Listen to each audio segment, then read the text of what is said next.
बदली हुई सांस। एक दर्द भरी कहानी। उमा आज सुबह से ही बड़ी तेजी से अपना काम निपटा रही थी। उसके पीछे की वजह भी काफ़ी खास थी। उसको पूरे 3 साल बाद अपने मायके जाने का मौका जो मिला था।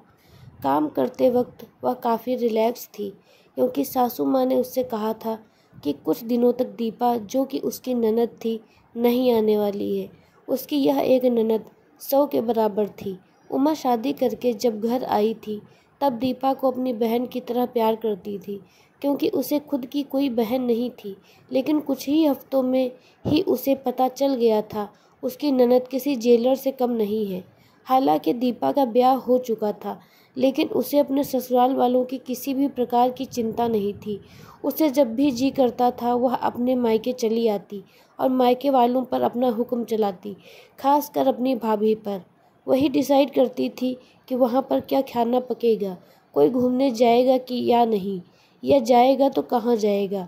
दीपा ही थी जो हर बार उमा को किसी न किसी बहाने से अपने मायके जाने से रोक लेती थी। लेकिन आज का दिन कुछ अलग था, क्योंकि माँ के कहने पर दीपा के पति ने उसके मायके जाने का इंतजाम कर दिया था। ट्रेन की भी टिकट बुक हो चुकी थी। सारा काम खत्म करने के बाद उमा अपने पति के साथ अपना सामान लेकर घर के बाहर निकले ही थे कि सामने से दीपा आती हुई दिखाई दी।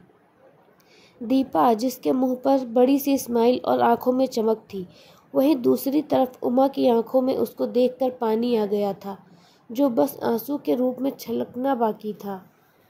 भैया भाभी के पास आकर दीपा ने कहा, क्यों भैया, कहाँ चले अपनी पत्नी के साथ सैर सपाटा करने के लिए? अपनी बहन को भूल गए क्या? दीपक ने कहा, कहीं सैर सपाटा करने नहीं, तुम्हारी भाभी को मायके छोड़ने जा रहा हूँ। अच्छा, मैं आई और भाभी जाएंगी। क्या आपकी पत्नी को मेरा आना पसंद नहीं है?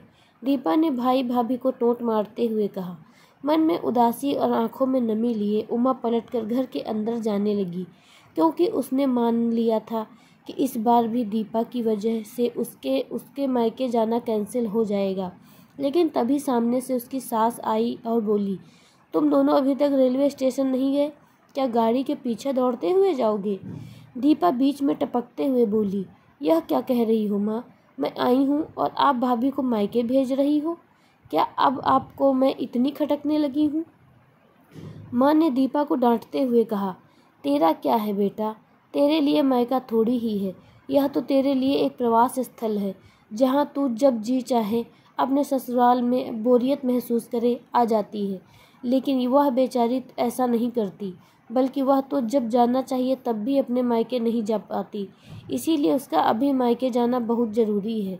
मैं तेरे या मेरे या किसी और की वजह से उसका इस बार मायके जाना बिल्कुल रद्द नहीं होने दूंगी। पहले यह बता, तू तो कुछ दिनों के लिए नहीं आने वाली थी ना, फिर कैसे आ गई? मैंने तो ऐसे ही कह दिया था। मैं देखना चाहती थी कि मेरे न आने से भैया खुश होता है कि मुझे बुलाता है। दीपा ने कहा, हाँ हाँ, क्यों नहीं, कोई बुलाए या न बुलाए, पर्यटन स्थल पर तो हर कोई जा सकता है। अब की बार मेरी बहू को उसके पर्यटन स्थल पर, यानी कि उसके मायके जाने दे। बेचारी ने सिर्फ अपने भाई की शादी देखी है और अब तो उसके भाई को बच्चा भी हो गया है।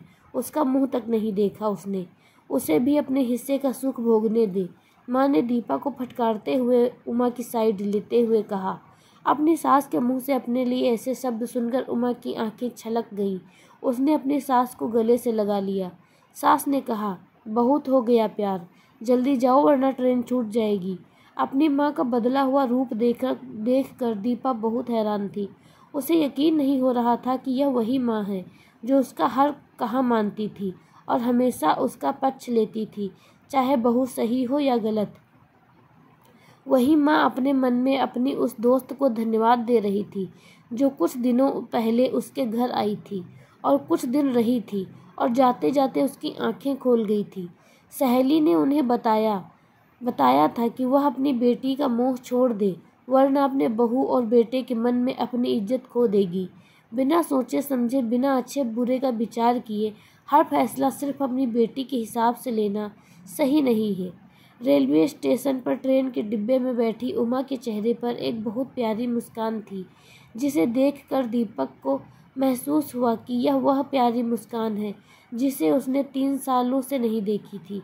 सच ही तो है, मायका महिलाओं के लिए पर्यटन स्थल ही होता है जहां वह अपने ससुराल की सारी चिंताएं, टेंशन भूल कर कुछ दिन आराम से रह सकती हैं। आपको यह कहानी कैसी लगी हमें कमेंट में ज़रूर बताएं, और अगर अच्छी लगी है तो लाइक शेयर सब्सक्राइब ज़रूर करें।